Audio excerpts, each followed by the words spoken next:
নমস্কার শ্রোতা বন্ধুরা, ঋতুধারা মনোরমা সাধু ইউটিউব চ্যানেলে সকলকে স্বাগত জানাই। আশা করি সবাই সুস্থ আছেন, আনন্দে আছেন।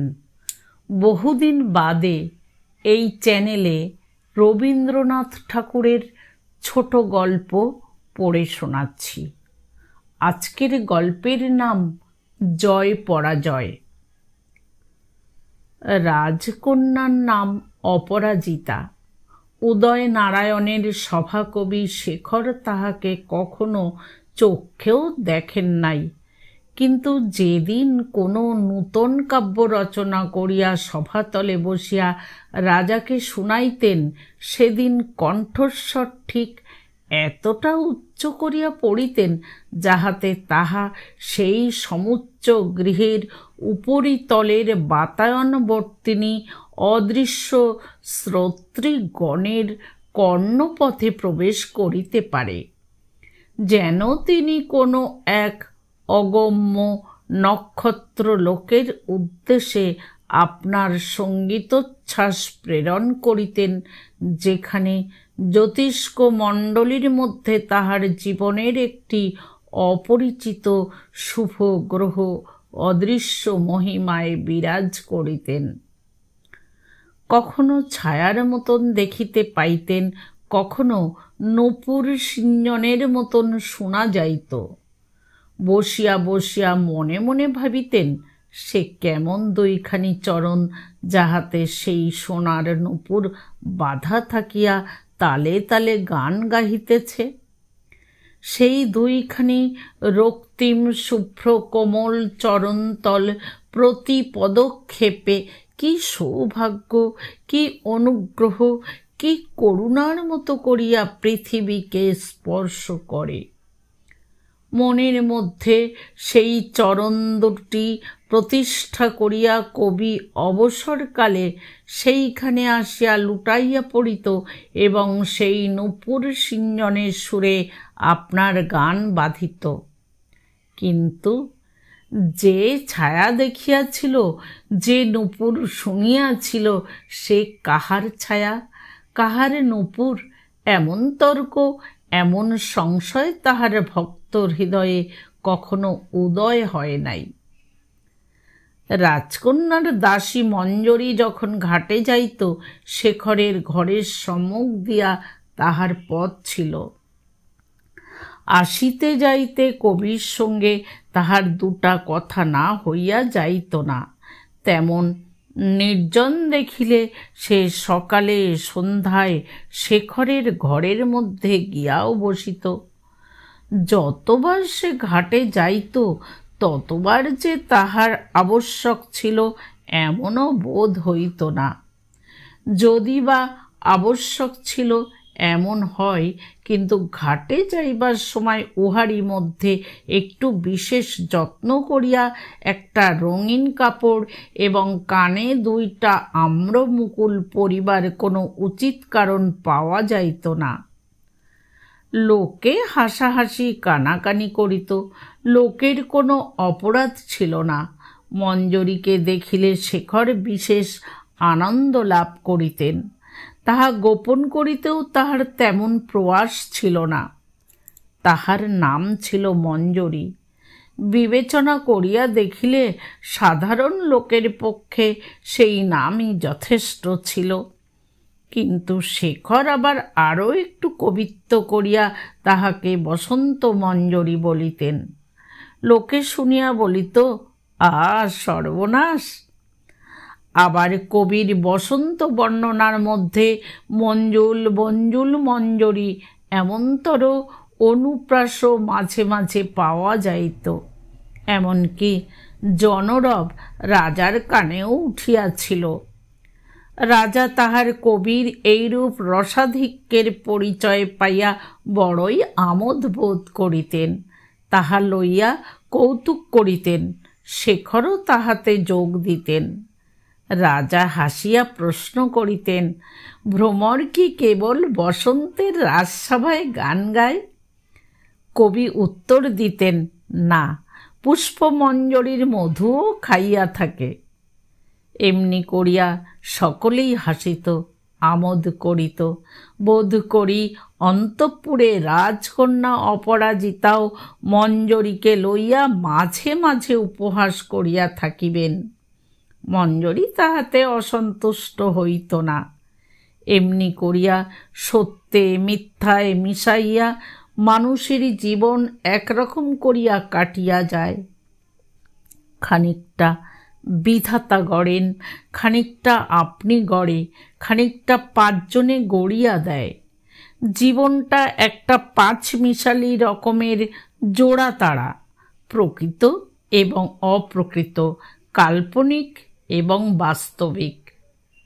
কেবল কবি যে গানগুলি গাহিতেন তাহাই সত্য এবং সম্পূর্ণ।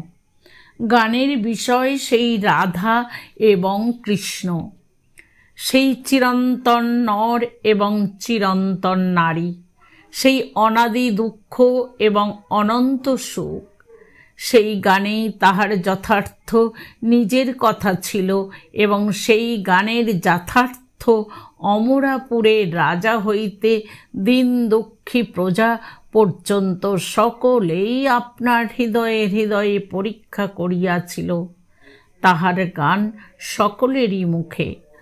জ্যোৎস্না উঠিলেই, একটু দক্ষিণা বাতাসের আভাস দিলেই অমনি দেশের চতুর্দিকে কত কানন, কত পথ, কত নৌকা, কত বাতায়ন, কত প্রাঙ্গণ হইতে তাহার রচিত গান উচ্ছ্বসিত হইয়া উঠিত। তাহার খ্যাতির আর সীমা ছিল না। এইভাবে অনেক দিন কাটিয়া গেল। কবি কবিতা লিখিতেন, রাজা শুনিতেন। রাজসভার লোক বাহবা দিত, মঞ্জরী ঘাটে আসিত এবং অন্তঃপুরের বাতায়ন হইতে কখনো কখনো একটা ছায়া পড়িত, কখনো কখনো একটা নূপুর শোনা যাইত। এমন সময়ে দাক্ষিণাত্য হইতে এক দিগ্বিজয়ী কবি শার্দুল বিক্রীড়িত ছন্দে রাজার স্তবগান করিয়া রাজসভায় আসিয়া দাঁড়াইলেন। তিনি স্বদেশ হইতে বাহির হইয়া পথিমধ্যে সমস্ত রাজকবিদিগকে পরাস্ত করিয়া অবশেষে অমরাপুরে আসিয়া উপস্থিত হইয়াছেন। রাজা পরম সমাদরের সহিত কহিলেন, এহি এহি। কবি পুণ্ডরীক দম্ভ ভরে কহিলেন, যুদ্ধং দেহি। রাজার মান রাখিতে হইবে, যুদ্ধ দিতে হইবে, কিন্তু কাব্যযুদ্ধ যে কিরূপ হইতে পারে শেখরের সে সম্বন্ধে ভালো রূপ ধারণা ছিল না। তিনি অত্যন্ত চিন্তিত ও শঙ্কিত হইয়া উঠিলেন। রাত্রে নিদ্রা হইল না। যশস্বী পুণ্ডরীকের দীর্ঘ বলিষ্ঠ দেহ, সুতীক্ষ্ণ বক্র নাসা এবং দর্পোদ্ধত উন্নত মস্তক দিগ্বিদিকে অঙ্কিত দেখিতে লাগিলেন। প্রাতঃকালে কম্পিত হৃদয়ে কবি রণক্ষেত্রে আসিয়া প্রবেশ করিলেন। প্রত্যুষ হইতে সভাতল লোকে পরিপূর্ণ হইয়া গেছে, কলরবের সীমা নাই। নগরে আর সমস্ত কাজকর্ম একেবারে বন্ধ। কবি শেখর বহু কষ্টে মুখে সহাস্য প্রফুল্লতার আয়োজন করিয়া প্রতিদ্বন্দ্বী কবি পুণ্ডরীককে নমস্কার করিলেন। পুণ্ডরীক প্রচণ্ড অবহেলা ভরে নিতান্ত ইঙ্গিত মাত্রে নমস্কার ফিরাইয়া দিলেন এবং নিজের অনুবর্তী ভক্তবৃন্দের দিকে চাইয়া হাসিলেন। শেখর একবার অন্তঃপুরের বাতায়নের দিকে কটাক্ষ নিক্ষেপ করিলেন। বুঝিতে পারিলেন সেখান হইতে আজ শত শত কৌতূহলপূর্ণ কৃষ্ণ তারকার ব্যগ্র দৃষ্টি এই জনতার উপরে অজস্র নিপতিত হইতেছে। একবার একাগ্রভাবে চিত্তকে সেই ঊর্ধ্বলোকে উৎক্ষিপ্ত করিয়া আপনার জয়লক্ষ্মীকে বন্দনা করিয়া আসিলেন। মনে মনে কহিলেন, আমার যদি আজ জয় হয় তবে। হে দেবী, হে অপরাজিতা, তাহাতে তোমারই নামের সার্থকতা হইবে। তুরি ভেরি বাজিয়া উঠিল, জয়ধ্বনি করিয়া সমাগত সকলে উঠিয়া দাঁড়াইল। শুক্ল বসন রাজা উদয়নারায়ণ শরৎ প্রভাতের শুভ্র মেঘরাশির ন্যায় ধীর গমনে সভায় প্রবেশ করিলেন এবং সিংহাসনে উঠিয়া বসিলেন। পুণ্ডরীক উঠিয়া সিংহাসনের সম্মুখে আসিয়া দাঁড়াইলেন। বৃহৎ সভা স্তব্ধ হইয়া গেল। বক্ষ বিস্ফারিত করিয়া গ্রীবা ঈষৎ ঊর্ধ্বে হেলাইয়া বিরাট মূর্তি পুণ্ডরীক গম্ভীর স্বরে উদয় নারায়ণের স্তব পাঠ করিতে আরম্ভ করিলেন। কণ্ঠস্বর ঘরে ধরে না। বৃহৎ সভাগৃহের চারিদিকের ভিত্তিতে, স্তম্ভে, ছাদে সমুদ্রের তরঙ্গের মতো গম্ভীর মন্দ্রে আঘাত প্রতিঘাত করিতে লাগিল এবং কেবল সেই ধ্বনির বেগে সমস্ত জনমণ্ডলীর বক্ষ কপাট থরথর করিয়া স্পন্দিত হইয়া উঠিল। কত কৌশল, কত কারুকার্য, উদয়নারায়ণ নামের কত রূপ ব্যাখ্যা, রাজার নামাক্ষরের কত দিক হইতে কত প্রকার বিন্যাস, কত ছন্দ, কত যমক। পুণ্ডরীক যখন শেষ করিয়া বসিলেন, কিছুক্ষণের জন্য নিস্তব্ধ সভাগৃহ তাহার কণ্ঠের প্রতিধ্বনি ও সহস্র হৃদয়ের নির্বাক বিস্ময় রাশিতে গম গম করিতে লাগিল।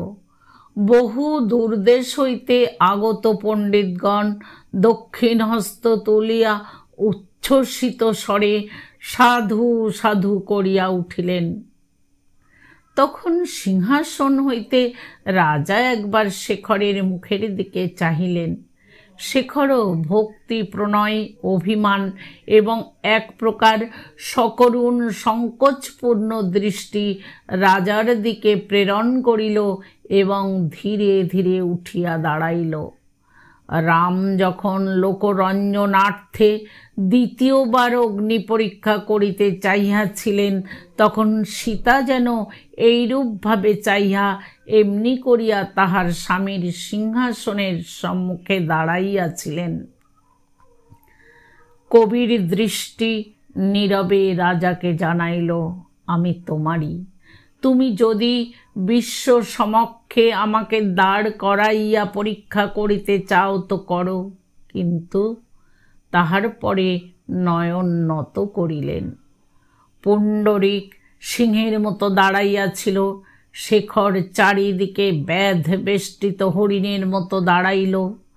তরুণ যুবক, রমণীর ন্যায় লজ্জা এবং স্নেহ কোমল মুখ, পাণ্ডুবর্ণ কপোল, শরীরাংশ নিতান্ত স্বল্প। দেখিলে মনে হয় ভাবের স্পর্শ মাত্রেই সমস্ত দেহ যেন বীণার তারের মতো কাঁপিয়া বাজিয়া উঠিবে। শেখর মুখ না তুলিয়া প্রথমে অতি মৃদুস্বরে আরম্ভ করিলেন।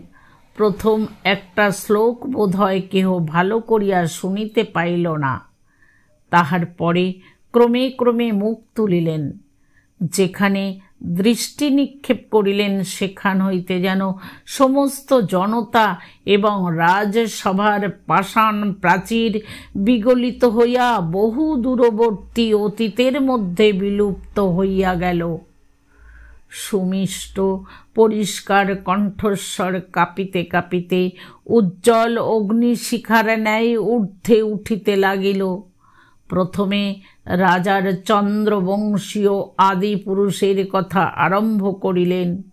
ক্রমে ক্রমে কত যুদ্ধ বিগ্রহ, শৌর্য, বীর্য, যজ্ঞদান, কত মহৎ অনুষ্ঠানের মধ্য দিয়া তাহার রাজকাহিনীকে বর্তমান কালের মধ্যে উপনীত করিলেন।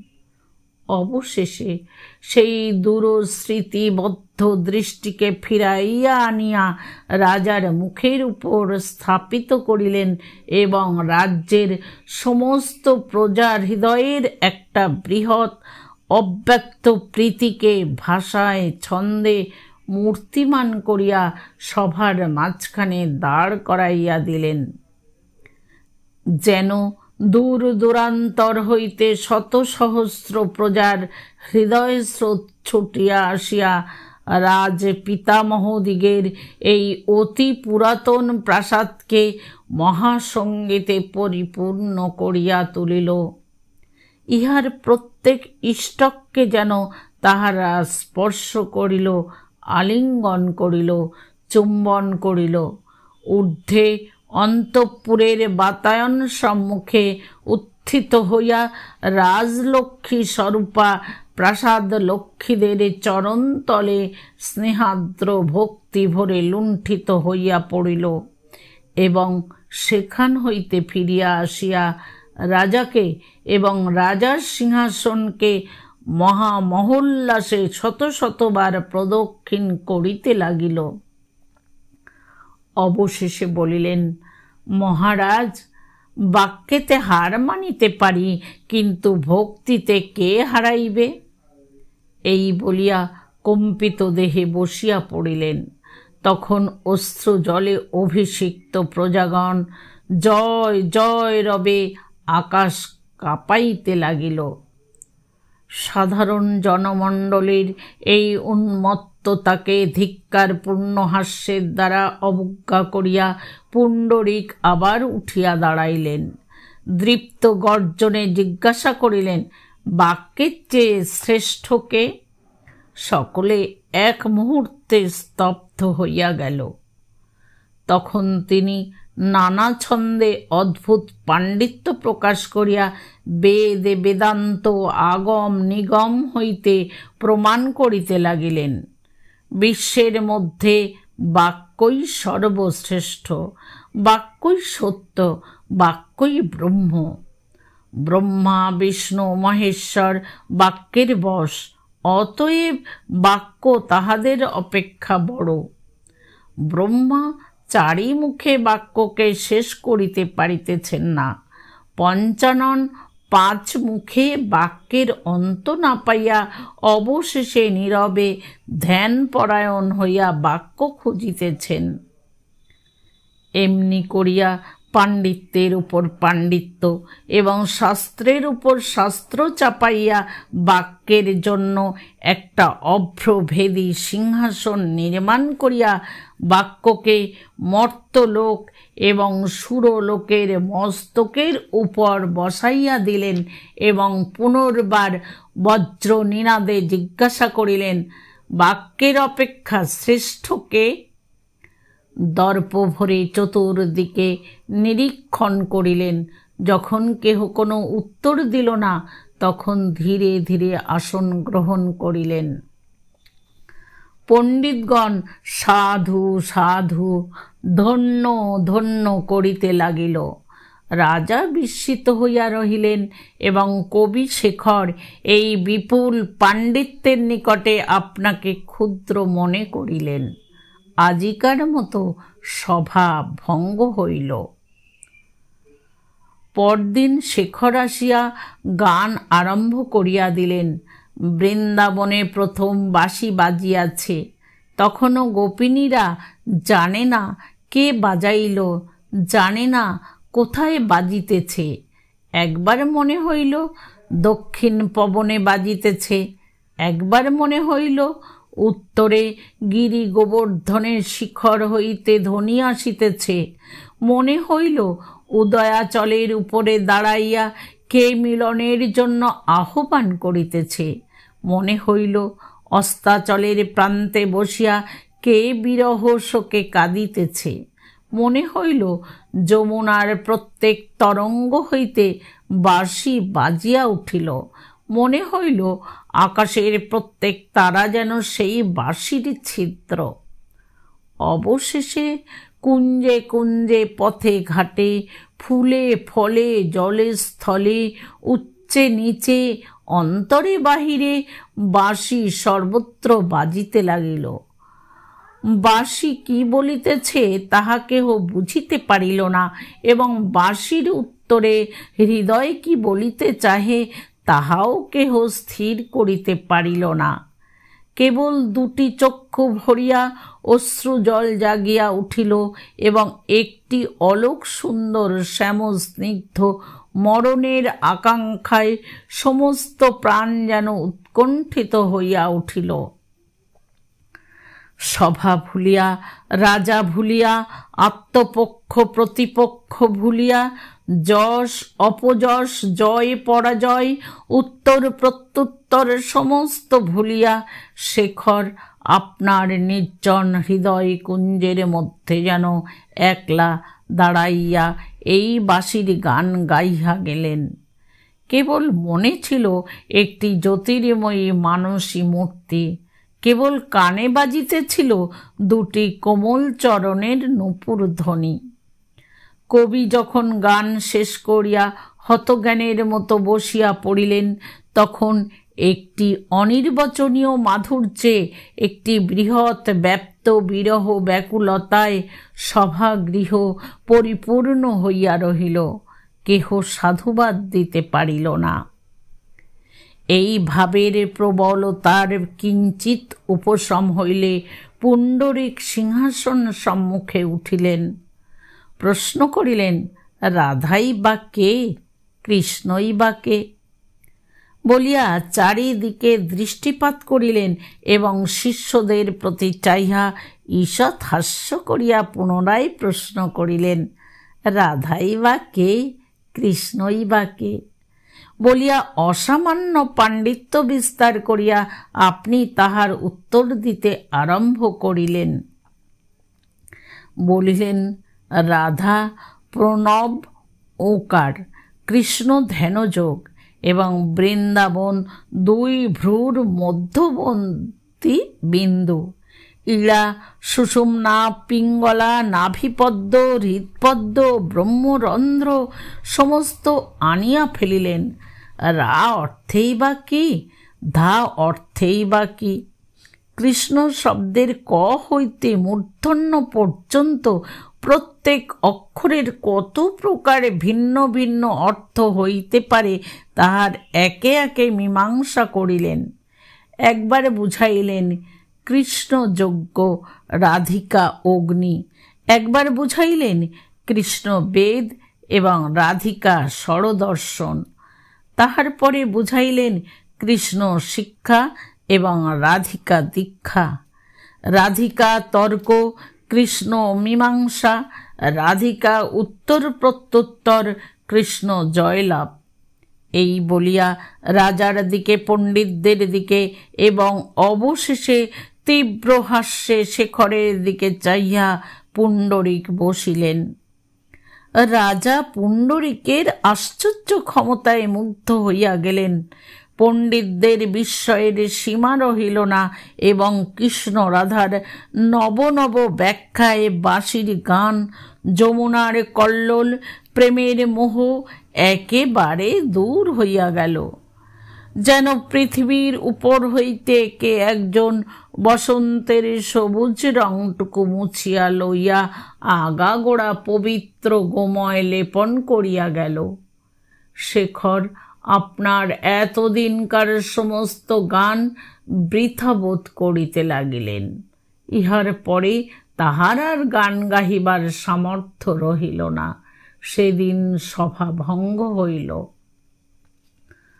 পরদিন পুণ্ডরীক ব্যস্ত এবং সমস্ত দ্বিব্যস্ত এবং দ্বিসমস্তক, বৃত্ত, তার্ক, সূত্র, চক্র, পদ্ম, কাকপদ, আদ্যোত্তর, মধ্যোত্তর, অন্তোত্তর, বাক্যোত্তর, শ্লোকোত্তর, বচনগুপ্ত, মাত্রা চ্যুতক, চ্যুত দত্তাক্ষর, অর্থ গূঢ়, স্তুতি, নিন্দা, অপহ্নতি, শুদ্ধাপভ্রংশ, শাব্দিক কালসার, প্রহেলিকা প্রভৃতি অদ্ভুত সপ্ত চাতুরী দেখাইয়া দিলেন। শুনিয়া সভা শুদ্ধ লোক বিস্ময়ে রাখিতে স্থান পাইল না।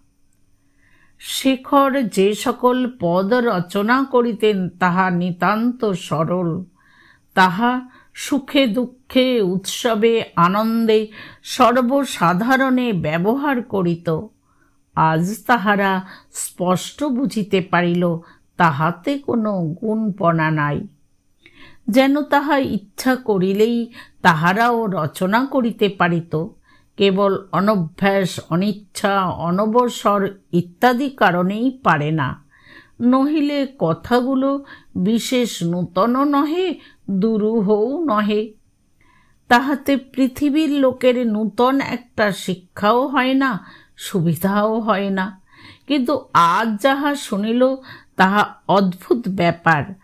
কাল যাহা শুনিয়াছিল তাহাতেও বিস্তর চিন্তা এবং শিক্ষার বিষয় ছিল। পুণ্ডরীকের পাণ্ডিত্য ও নৈপুণ্যের নিকট তাহাদের আপনার কবিটিকে নিতান্ত বালক ও সামান্য লোক বলিয়া মনে হইতে লাগিল। মৎস্যপুচ্ছের তাড়নায় জলের মধ্যে যে গূঢ় আন্দোলন চলিতে থাকে, সরোবরের পদ্ম যেমন তাহার প্রত্যেক আঘাত অনুভব করিতে পারে, শেখর তেমনি তাহার চতুর্দিকবর্তী সভাস্থ জনের মনের ভাব হৃদয়ের মধ্যে বুঝিতে পারিলেন। আজ শেষ দিন, আজ জয় পরাজয় নির্ণয় হইবে। রাজা তাহার কবির প্রতি তীব্র দৃষ্টিপাত করিলেন। তাহার অর্থ এই, আজ নিরুত্তর হইয়া থাকিলে চলিবে না, তোমার যথাসাধ্য চেষ্টা করিতে হইবে। শেখর শ্রান্তভাবে উঠিয়া দাঁড়াইলেন, কেবল এই কটি কথা বলিলেন, বীণাপাণি, শ্বেতভুজা, তুমি যদি তোমার কমল বন শূন্য করিয়া আজ মল্লভূমিতে আসিয়া দাঁড়াইলে, তবে তোমার চরণাসক্ত যে ভক্তগণ অমৃত পিপাসী, তাহাদের কি গতি হইবে? মুখ ঈষৎ উপরে তুলিয়া করুণ স্বরে বলিলেন, যেন শ্বেতভুজা বীণাপাণি নত নয়নে রাজান্তপুরে জ্বালায় সম্মুখে দাঁড়াইয়া আছেন। তখন পুণ্ডরীক সশব্দে হাস্য করিলেন এবং শেখর শব্দের শেষ দুই অক্ষর গ্রহণ করিয়া অনর্গল শ্লোক রচনা করিয়া গেলেন। বলিলেন, পদ্মবনের সহিত খড়ের কি সম্পর্ক এবং সঙ্গীতের বিস্তর চর্চা সত্ত্বেও উক্ত প্রাণী কিরূপ ফল লাভ করিয়াছে? আর সরস্বতীর অধিষ্ঠান্ত পুণ্ডরীকেই, মহারাজের অধিকারে তিনি কি অপরাধ করিয়াছিলেন যে এদেশে তাহাকে খড় বাহন করিয়া অপমান করা হইতেছে? পণ্ডিতেরা এই প্রত্যুত্তরে উচ্চস্বরে হাসিতে লাগিলেন। সভাসদেরাও তাহাতে যোগ দিল। তাহাদের দেখা দেখি সভাসুদ্ধ সমস্ত লোক, যাহারা বুঝিল এবং না বুঝিল, সকলেই হাসিতে লাগিল। ইহার উপযুক্ত প্রত্যুত্তরের প্রত্যাশায় রাজা তাহার কবি সংখ্যাকে বারবার অঙ্কুশের ন্যায় তীক্ষ্ণ দৃষ্টির দ্বারা তাড়না করিতে লাগিলেন, কিন্তু শেখর তাহার প্রতি কিছুমাত্র মনোযোগ না করিয়া অটলভাবে বসিয়া রহিলেন। তখন রাজা শেখরের প্রতি মনে মনে অত্যন্ত রুষ্ট হইয়া সিংহাসন হইতে নামিয়া আসিলেন এবং নিজের কণ্ঠ হইতে মুক্তার মালা খুলিয়া পুণ্ডরীকের গলায় পরাইয়া দিলেন। সভাস্থ সকলেই ধন্য ধন্য করিতে লাগিল। অন্তঃপুর হইতে এককালে অনেকগুলি বলয়, কঙ্কন, নূপুরের শব্দ শোনা গেল। তাহাই শুনিয়া শেখর আসন ছাড়িয়া উঠিলেন এবং ধীরে ধীরে সভাগৃহ হইতে বাহির হইয়া গেলেন। কৃষ্ণ চতুর্দশীর রাত্রি, ঘন অন্ধকার, ফুলের গন্ধ বইহা দক্ষিণের বাতাস উদার বিশ্ববন্ধুর ন্যায় মুক্ত বাতায়ন দিয়া নগরের ঘরে ঘরে প্রবেশ করিতেছে। ঘরের কাষ্ঠমঞ্চ হইতে শেখর আপনার পুঁথিগুলি পাড়িয়া সম্মুখে স্তূপাকার করিয়া রাখিয়াছেন। তাহার মধ্য হইতে বাছিয়া বাছিয়া নিজের রচিত গ্রন্থগুলি পৃথক করিয়া রাখিলেন। অনেক দিনকার অনেক লেখা, তাহার মধ্যে অনেকগুলি রচনা তিনি নিজেই প্রায় ভুলিয়া গিয়াছিলেন। সেগুলি উল্টাইয়া পাল্টাইয়া এখানে ওখানে পড়িয়া দেখিতে লাগিলেন। আজ তাহার কাছে ইহা সমস্তই অকিঞ্চিৎকর বলিয়া বোধ হইল। নিঃশ্বাস ফেলিয়া বলিলেন, সমস্ত জীবনের এই কি সঞ্চয়, কতগুলা কথা এবং ছন্দ এবং মিল। ইহার মধ্যে যে কোনো সৌন্দর্য, মানবের কোনো চির আনন্দ, কোনো বিশ্ব সঙ্গীতের প্রতিধ্বনি, তাহার হৃদয়ের কোনো গভীর আত্মপ্রকাশ নিবদ্ধ হইয়া আছে। আজ তিনি তাহা দেখিতে পাইলেন না। রোগীর মুখে যেমন কোনো খাদ্যই রুচে না, তেমনি আজ তাহার হাতের কাছে যাহা কিছু আসিল সমস্তই ঠেলিয়া ঠেলিয়া ফেলিয়া দিলেন। রাজার মৈত্রী, লোকের খ্যাতি, হৃদয়ের দুরাশা, কল্পনার কুহক, আজ অন্ধকার রাত্রে সমস্তই শূন্য বিড়ম্বনা বলিয়া ঠেকিতে লাগিল। তখন একটি একটি করিয়া তাহার পুঁথি ছিঁড়িয়া সম্মুখের জ্বলন্ত অগ্নিভাণ্ডে নিক্ষেপ করিতে লাগিলেন। হঠাৎ একটা উপহাসের কথা মনে উদয় হইল। হাসিতে হাসিতে বলিলেন, বড় বড় রাজারা অশ্বমেধ যজ্ঞ করিয়া থাকেন, আজ আমার এ কাব্যমেধ যজ্ঞ। কিন্তু তখনই মনে উদয় হইল, তুলনাটা ঠিক হয় নাই। অশ্বমেধের অশ্ব যখন সর্বত্র বিজয়ী হইয়া ফিরিয়া আসে, তখনই অশ্বমেধ হয়। আমার কবিত্ব যেদিন পরাজিত হইয়াছে, আমি সেই দিন কাব্যমেধ করিতে বসিয়াছি। আরও বহুদিন পূর্বে করিলেই ভালো হইত। একে একে নিজের সকল গ্রন্থিগুলি অগ্নিতে সমর্পণ করিলেন। আগুন ধুধু করিয়া জ্বলিয়া উঠিলে কবি সবেগে দুই শূন্য হস্ত শূন্যে নিক্ষেপ করিতে করিতে বলিলেন, তোমাকে দিলাম, তোমাকে দিলাম, তোমাকে দিলাম। হে সুন্দরী অগ্নিশিখা, তোমাকেই দিলাম। এতদিন তোমাকেই সমস্ত আহুতি দিয়া আসিতেছিলাম, আজ একেবারে শেষ করিয়া দিলাম। বহুদিন তুমি আমার হৃদয়ের মধ্যে জ্বলিতেছিলে। হে মোহিনী বন্যে রূপিণী, যদি সোনা হইতাম তো উজ্জ্বল হইয়া উঠিতাম, কিন্তু আমি তুচ্ছ তৃণ দেবী, তাই আজ ভস্ম হইয়া গিয়াছি। রাত্রি অনেক হইল। শেখর তাহার ঘরের সমস্ত বাতায়ন খুলিয়া দিলেন। তিনি যে যে ফুল ভালোবাসিতেন সন্ধ্যাবেলা বাগান হইতে সংগ্রহ করিয়া আনিয়াছিলেন। সবগুলি সাদা ফুল, জুই, বেল এবং গন্ধরাজ। তাহারই মুঠা মুঠা লইয়া নির্মল বিছানার উপর ছড়াইয়া দিলেন। ঘরের চারিদিকে প্রদীপ জ্বালাইলেন। তাহার পর মধুর সঙ্গে একটা উদ্ভিদের বিষরস মিশাইয়া নিশ্চিন্ত মুখে পান করিলেন এবং ধীরে ধীরে আপনার শয্যায় গিয়া শয়ন করিলেন।